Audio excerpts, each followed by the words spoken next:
Hi guys, and welcome back to another FIFA 23 video. In today's video we're going to be covering how to do the web app in the most efficient way, how to make the most coins on the web app before the full release, and how to use your time wisely.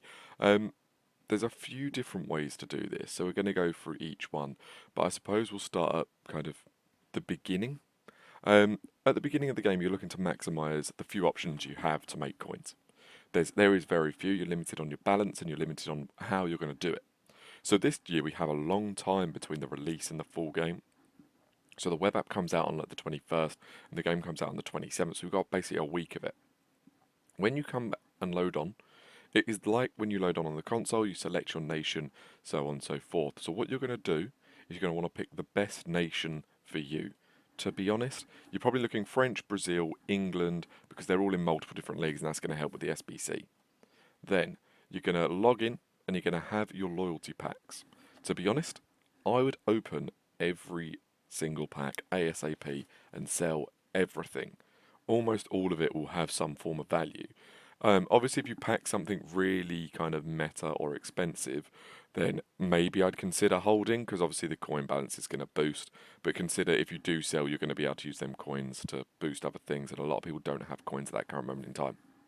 So we would then go on to the second part, which is like the web app rewards. So every day when you log onto the web app, you're going to get rewards for returning bronze packs, silver packs, gold packs, few coins. Make sure you log in every day. It can start from a bronze pack up to 10k coins, I think. So yeah, make sure you log in every day. That's really important. The first trading method I would then look into is consumable trading. So this year you have a difference. You have new position changes. So the position changes and cam centre mid, you have one position change fits all.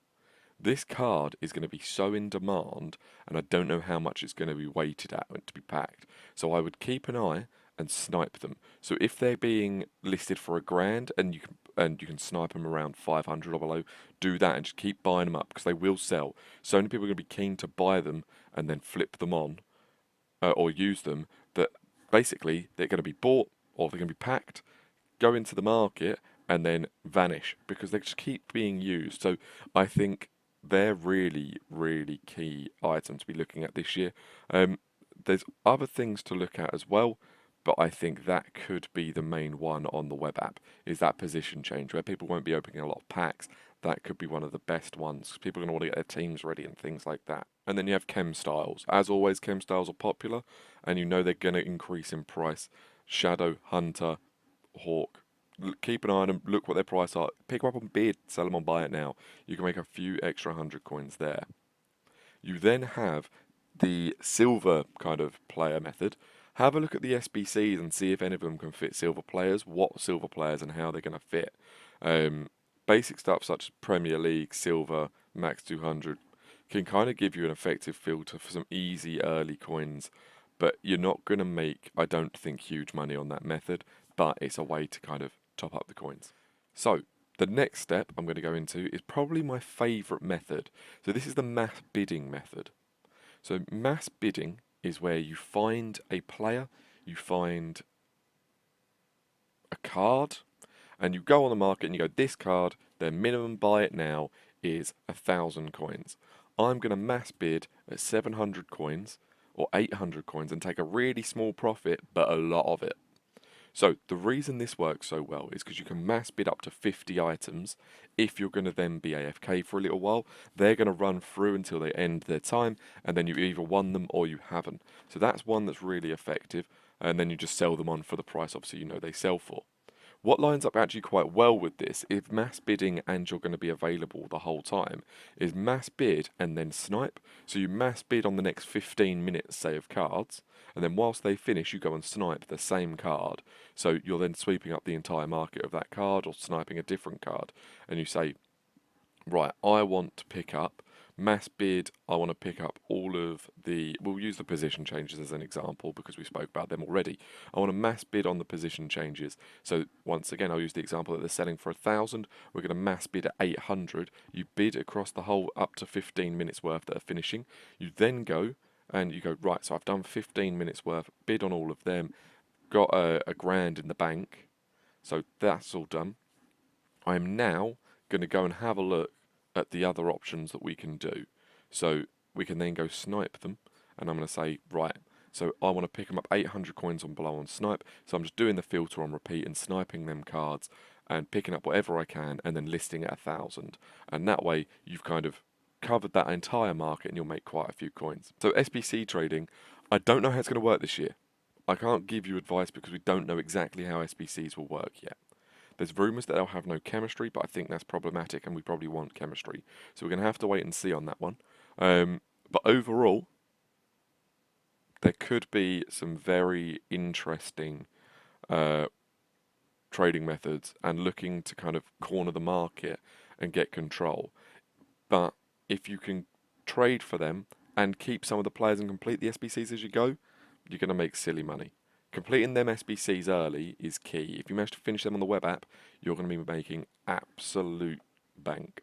You then have the ridiculous price caps. So, you know how at the beginning of FIFA, for example, St. Maximan was impossible to get? If you can get enough coins and sit and snipe one St. Maximan, I think he price capped at first at like 15k maybe.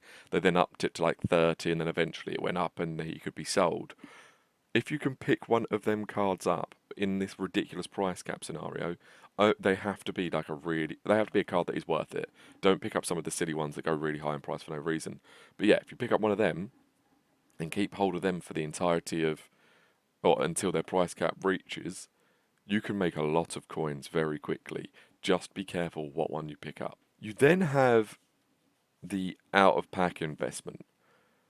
Out-of-pack investments can work really well at the beginning of FIFA, but at the same time, they're always quite scary. Team of the Week 1 cards are always kind of a bit of an odd one. If you can open FIFA points on the web app this year, that's null and void.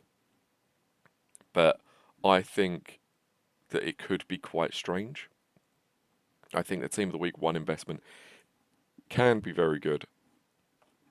They're very rare. There's not as many of them because often the game's only out for a little bit by the time that second Team of the Week drop, and then their supply's been really low. You then have the one to watch cards. Any cards you know that are going to be one to watch, they're going to be out of pack, say, for a week or 2 weeks. So a standard Haaland in this situation, you can't buy many standard Haalands. They're going to come out and then they're going to be stuck. The one to watch is going to come out, and then there's just loads of one to watch or the one to watch Haaland normal card that people can't pick up often. So his price is a little bit more inflated. That is one way, or that is a way that people use in order to kind of increase their coin. But the key thing on the web app is making sure you're using your coins well. I personally don't build my team on the web app. Well, I'll do it right at the end as the game's coming out. But throughout the whole time, I'm not trying to build my team. I'm trying to make coins every time. Every item in your club when you start has a value. That's what you need to remember. You need to make sure that every coin or every item you get, you sell for the best amount of coins. Try sell it to lazy buyers if you can. An extra 50 coins at the beginning is massive. Bearing in mind your coin balance is so low, an extra 50 coins is a huge, huge amount of coins. But that's kind of it for the web app for now. Obviously, any questions, do let me know. Make sure to like, subscribe and follow, and I'll see you in the next video.